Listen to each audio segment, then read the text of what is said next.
Chaos and order are like two dancers. They have been dancing together since the beginning of time. If humanity has ever found peace, they have found peace within the chaotic world. You cannot wait for the chaos to finish so that you can find meaning in life. So what do we do? How do we find meaning in a chaotic world? Let's discuss that. I have a 5-step process that I've applied in my life that has worked for me. So I'm going to give those suggestions to you for you to reflect upon, or perhaps for you to act upon. Number 1 on my list is solitude. Now, before I begin to talk about solitude, I want to make sure that you understand it's not about loneliness. It's about sitting quietly, expanding the present moment, and taking your space for your thoughts, for your feelings to arise, and for you to observe them calmly. If you have not done that in the beginning, it seems hard because the mind starts racing and the thoughts begin to pull you from all sides. But when you sit long enough, you feel a sense of calm and you begin to listen to the voice within you. When was the last time you sat all by yourself, without your phone, without the books, without the music? Just you with your inner world, listening to the sound, to the smell, to the sensations, to your thoughts and feelings and emotions, and allowing it to process without any sense of hurry. So solitude is one tool that I would say that you should begin with, because without solitude, the voices around you are just too loud and too many, and you get pulled from all directions. Let's come to your body and mind. It is highly important that your mind lives in a healthy body. So do some form of exercise, walking, move your body, walking, stretching, doing yoga, running, anything that you like. And it's not about building a perfect body, but it's about respecting the vessel that you have been given. Because when the body is healthy, all the organs are working efficiently, you begin to have a calmer, quieter mind. Let me go a little bit deeper into this. What happens when you do, for example, yoga? If you do it long enough and regularly enough, you will notice that the blood circulation in your body has improved.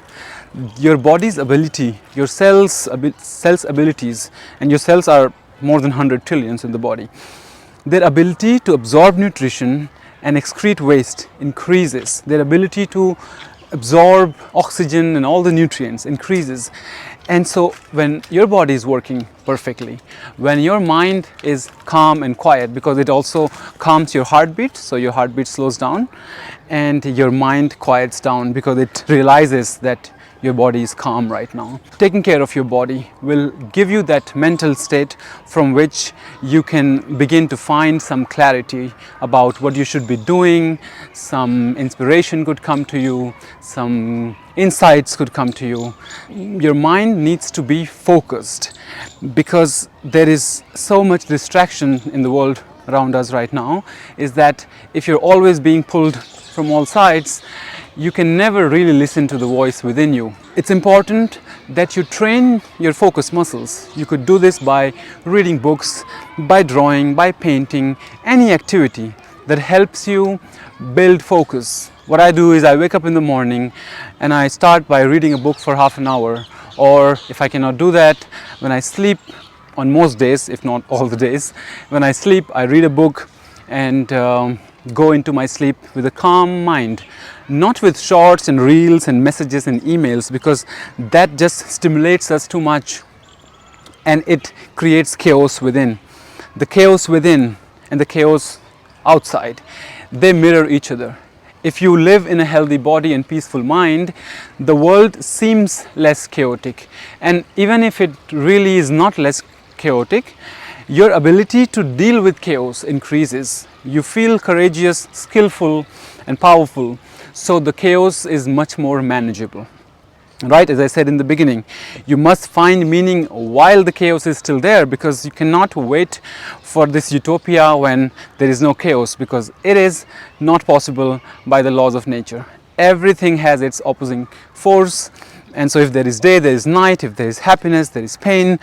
If there is life, there is death. So they complement each other. In fact, you can't know one without the other.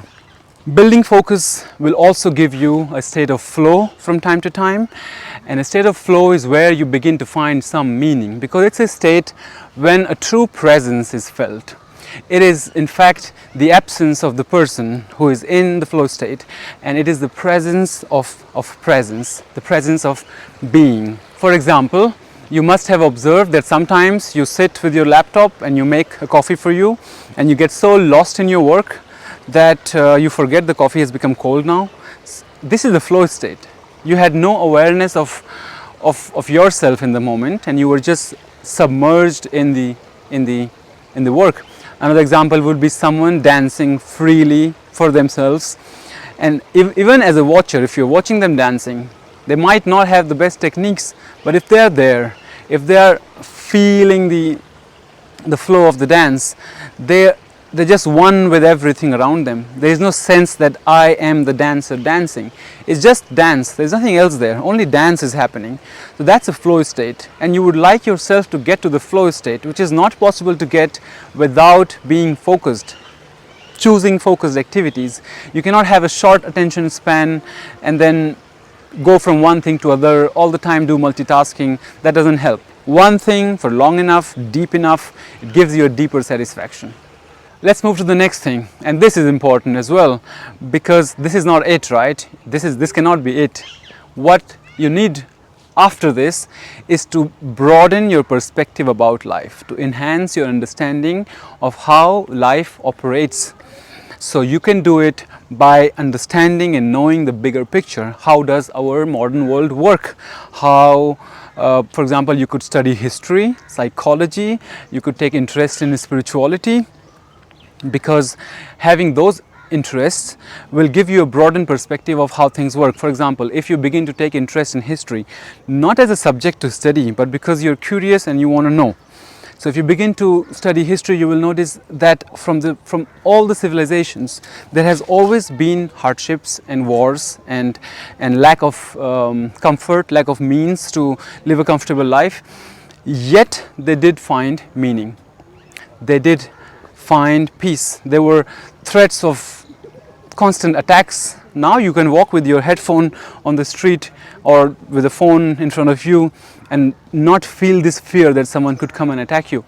But back then it was not the case. Yet people did live meaningful lives, and we know that by reading manuscripts, by reading books written by those people who lived. That's why reading history, understanding society from a larger framework is important. Take psychology, for example. If you learn a little bit more about psychology, you begin to understand how human mind works, how human behavior and actions work, and then you can see if you live in alignment with that, how does that work for you? Nothing to be taken at its face value, but for you to internalize it, to sit and meditate on it, reflect on it, create an understanding of how life works. You need to be a little bit practical here, because as I said before, you cannot wait for an ideal situation to happen so that now you can begin to live fully. Life is happening in the here and now, and I say it all the time. This is the only place and the only moment when life is happening. Everything else is in the head. Either it's the past or it's the future. It's all happening as a mental construct. This is also a mental construct, but this is much more full and rich with life, because this is where life is happening. Taking interest in spirituality will help you learn about your inner world. It will help you understand who you are from inside. When you do all of this, such as building focus, taking care of your body, living in solitude from time to time, regularly, and studying about the world, you need to put all of this into action, because this earthly existence is all about action. If you just think about it and understand it, philosophize it, it's only half of the work done. The main work is in your action, because these are your actions that will give you this confirmation that there is some meaning and purpose in life. And not only you, but also the other people, they don't listen to your words or what you think, they watch you with your actions. So if you are a responsible member of your community, if you have a family with children or parents, they're watching you, watching your actions. And you yourself, at the end of the day, judge and evaluate yourself based on the actions you have done and what were the intentions and clarity behind those actions. To make sure that this last step is not forgotten, you have to act. when you put them all together, you begin to get this courage and strength for living a meaningful life. And it is not the end, it is the beginning of the journey. And chaos is nothing really so bad. It's just that you feel so chaotic from within that it's overwhelming what's happening outside. But the more you begin to find your center, find your peace, align yourself with your values, your beliefs, then the outer chaos is not so powerful. It doesn't have such a deep impact on you. So I leave you here with this thought today, and I hope that you have something to think about and something to act upon. Now, if you want to do some action and not just talking, go to the playlist. I have more than 100 videos on yoga, pranayama, which is breathing practices, also full month of guided meditation challenge. So there is enough for you to practice. At the same time, there's enough for you to listen to. So I hope that it helps you. And if you have any suggestion, any idea on what should I talk about, you can also let me know that, and I will cover them in the next videos. All right, take good care of yourself. Thank you.